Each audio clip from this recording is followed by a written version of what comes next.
हिंदुस्तान में कोरोना विस्फोट की मौजूदा तस्वीर डरा रही है। बीते 24 घंटों में करीब 63,000 संक्रमण के मामले सामने आए हैं। कोरोना की सेकेंड वेव लगातार विकराल रूप लेती जा रही है। हर रोज कोरोना संक्रमण के नए नए मामलों के साथ डेथ मीटर भी हाई हो रहा है। आखिर क्यों पहले से ज्यादा घातक और खूंखार हो रहा है कोरोना? क्या ब्रिटेन और ब्राजील का वायरस वेरिएंट इसकी सबसे बड़ी वजह है? आखिर कैसे थमेगी जानलेवा महामारी हाइपरसोनिक रफ्तार से आती हुई नजर आ रही है, जो आप खुद देखिए।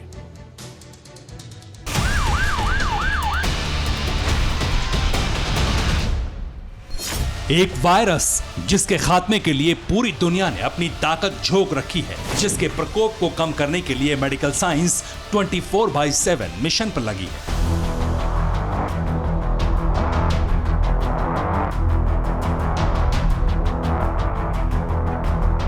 मगर 1 साल से ज्यादा का वक्त बीत जाने के बाद भी किलर कोरोना को काबू नहीं किया जा सका है।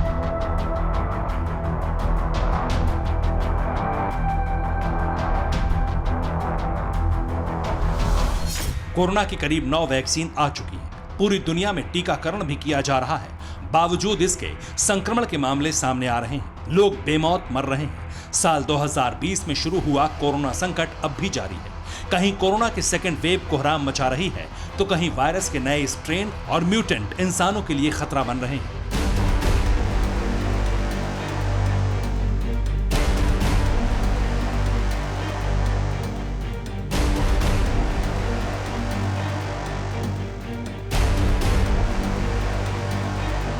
भारत में भी हालात हर दिन के साथ विस्फोटक हो रहे हैं। बीते 24 घंटों में जानलेवा वायरस ने हजारों लोगों को अपना शिकार बनाया है, तो वहीं दर्जनों की सांसें छीन ली।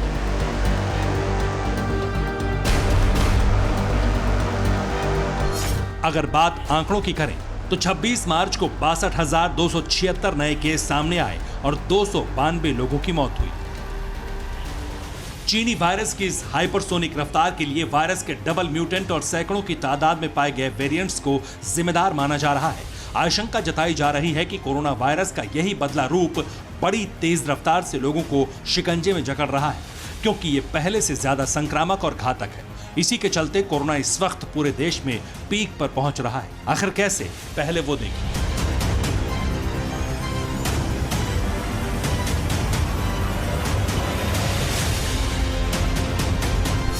महाराष्ट्र में 36,902 केस सामने आए और 112 लोगों की मौत हुई। पंजाब में 3,122 लोग कोरोना संक्रमित हुए और 59 लोगों ने दम तोड़ा। केरल की बात करें तो 1,825 लोग कोरोना की चपेट में आए और 14 लोगों की जान चली गई। कर्नाटक में आंकड़ा 2,566 का है और मरने वालों की तादाद 13 है। मध्य प्रदेश में 2,091 लोग कोरोना पॉजिटिव पाए गए और 9 लोगों ने दम तोड़ा। गुजरात में 2,190 लोग संक्रमित हुए और 6 लोगों की जान गई। तमिलनाडु में 1,971 लोग कोरोना पॉजिटिव मिले और 9 लोग कोरोना की वजह से जान गंवा बैठे। दिल्ली में संक्रमित होने वालों का आंकड़ा 1,534 है और दम तोड़ने वालों की संख्या 9 है। हरियाणा में 1,322 लोग नए कोरोना पॉजिटिव हुए और 8 लोगों की मौत हुई है। उत्तर प्रदेश में 1,028 लोग कोरोना संक्रमित हुए हैं और 6 लोगों की मौत हुई है। जिस तरह से कोरोना की सेकेंड वेव देश में अलग अलग राज्यों में पांव पसार रही है, फिर से दहशत और खौफ का माहौल बन रहा है। जहां महाराष्ट्र में कोरोना का डबल म्यूटेंट, तो वहीं देश के 18 राज्यों में 771 वेरिएंट्स मिले हैं और ये आंकड़ा खुद स्वास्थ्य मंत्रालय ने जारी किया है। ऐसे में बड़ा सवाल यह है, आखिर कोरोना की ये बदले रूप कौन कौन से हैं? कैसे कोरोना का वायरस इतना खूंखार बना? कोरोना वायरस के नए म्यूटेंट और वेरिएंट का संपूर्ण विश्लेषण करने के लिए वायरस की बदलती मिस्ट्री का रहस्य क्या है, ये पता लगाने के लिए डॉक्टर समीर भाटी से मिले, जिनका ताल्लुक इंडिया वैक्सीन अवेयरनेस कैंपेन से है। आप टर्म सुन रहे होंगे VOC, वेरिएंट ऑफ कंसर्न, मतलब जो चिंता का विषय है। तो उसमें 3 तरह के अभी वेरिएंट्स या स्ट्रेन को हम कैटेगराइज कर सकते हैं। पहला कि जो आपका UK का स्ट्रेन है, दूसरा आपका साउथ अफ्रीका और तीसरा आपका ब्राज़ीलियन स्ट्रेन, और चौथा जो कि अभी हम बात कर रहे हैं, जिसके बारे में अभी सब तरफ चर्चा चल रही है, वो है डबल म्यूटेंट। तो इस तरह के 4 वायरस के बारे में बात, पर फिलहाल अभी जो चिंता के विषय हैं, वायरस ऑफ कंसर्न है, वो आपके 3 तरह के वायरस। हिंदुस्तान में अभी 3 तरह के स्ट्रेन ज्यादा लोगों को अपना शिकार बना रहे हैं। पहला ब्रिटेन का, दूसरा दक्षिण अफ्रीका का और तीसरा ब्राजील का। वायरस के ये तीनों स्ट्रेन देश के 18 राज्यों में फैले हैं। ऐसे में सवाल यह है, आखिर इस वेरिएंट के लक्षण क्या है? आखिर किसी को तीनों वेरिएंट्स में से किसने अटैक किया है, ये पता कैसे चलेगा?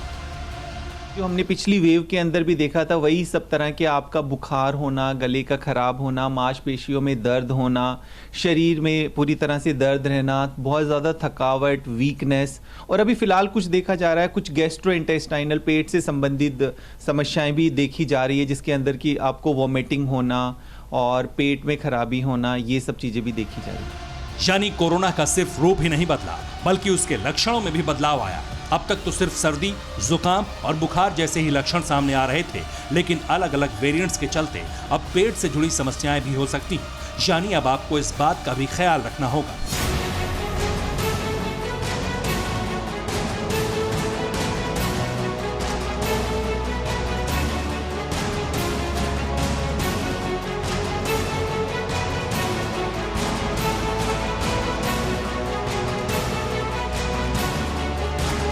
स्वास्थ्य मंत्रालय की माने तो मौजूदा वक्त में 736 वेरिएंट ब्रिटेन के हैं, 34 वेरिएंट दक्षिण अफ्रीका के और एक वेरिएंट ब्राजील का पाया गया है। लेकिन इनमें सबसे घातक वेरिएंट कौन सा है, किसके प्रकोप से बचना नामुमकिन है, ये भी आपके लिए जानना बहुत जरूरी है।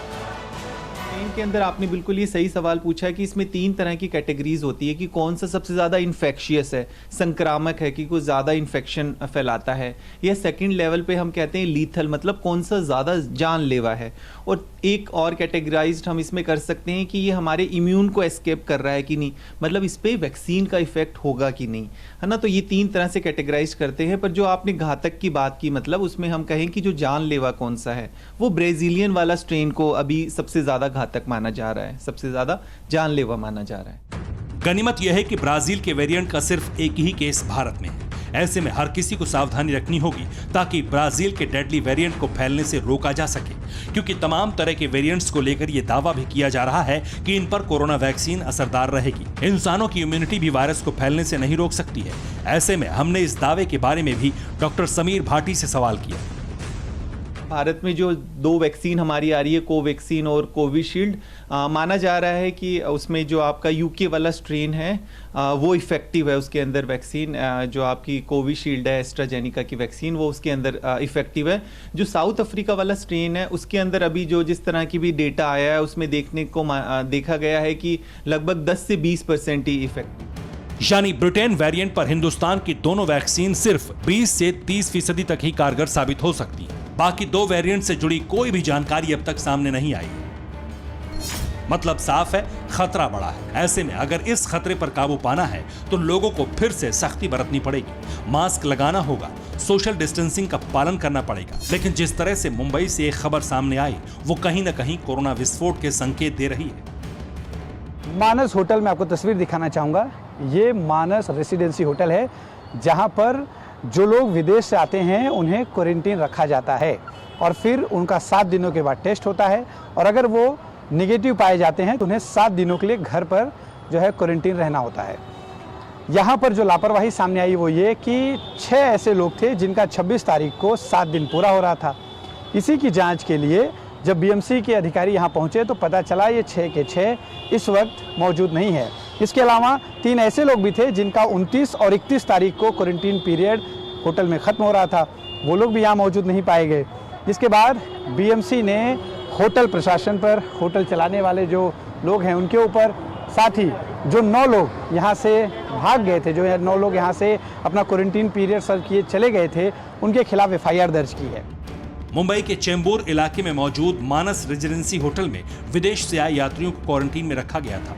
करीब 10 विदेशी यात्री क्वारंटीन किए गए थे, लेकिन जब बीएमसी के अधिकारी इनके कोरोना टेस्ट के लिए होटल पहुंचे तो 9 लोग गायब मिले। जानकारी के मुताबिक ये सभी 9 लोग 2-3 दिन बाद होटल से निकल गए। कोई पुणे गया तो कोई देश के किसी और कोने में। आपको बता दें, कुछ ऐसी ही गलती पंजाब में की गई थी, जिसके चलते पंजाब में कोरोना के जितने भी नए मामले सामने आ रहे हैं, उनमें से 70% से ज्यादा यूके वेरिएंट के हैं, जिसके बाद से पंजाब सरकार लगातार सख्ती बरत रही है।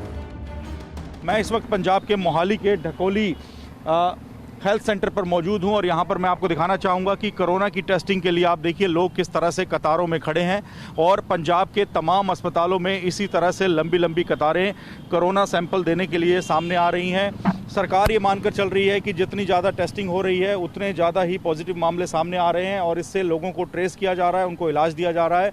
लेकिन चिंता की बात यह है कि पिछले एक हफ्ते की हम बात करें तो 2000 से बढ़कर अब रोजाना जो मामले सामने आ रहे हैं वो 3000 तक पहुंच गए हैं और इसी वजह से पंजाब सरकार चिंतित है। पंजाब के अलावा मध्य प्रदेश, कर्नाटक, तमिलनाडु और राजस्थान में भी कोरोना 2 गुनी 3 गुनी रफ्तार से बढ़ रहा है। अगर चीनी वायरस इसी तरह लोगों को अपना शिकार बनाता रहा, इसी रफ्तार से लोगों की मौत होती रही, तो यकीन मानिए भारत में फिर से लॉकडाउन की जरूरत पड़ सकती है।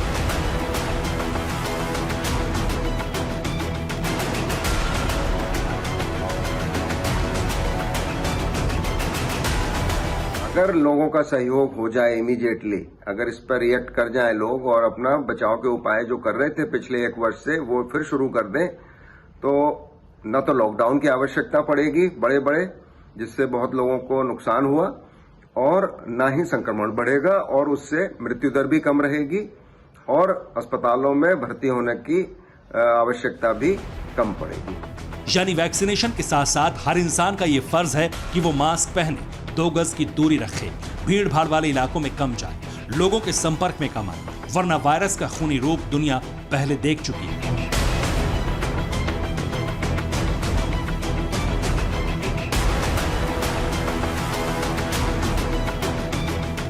मोहाली से मोहित मल्होत्रा, भोपाल से मकरंद काले, जयपुर से जितेश जेठानंदानी और मुंबई से अश्विनी पांडे के साथ ब्यूरो रिपोर्ट, TV9 भारतवर्ष।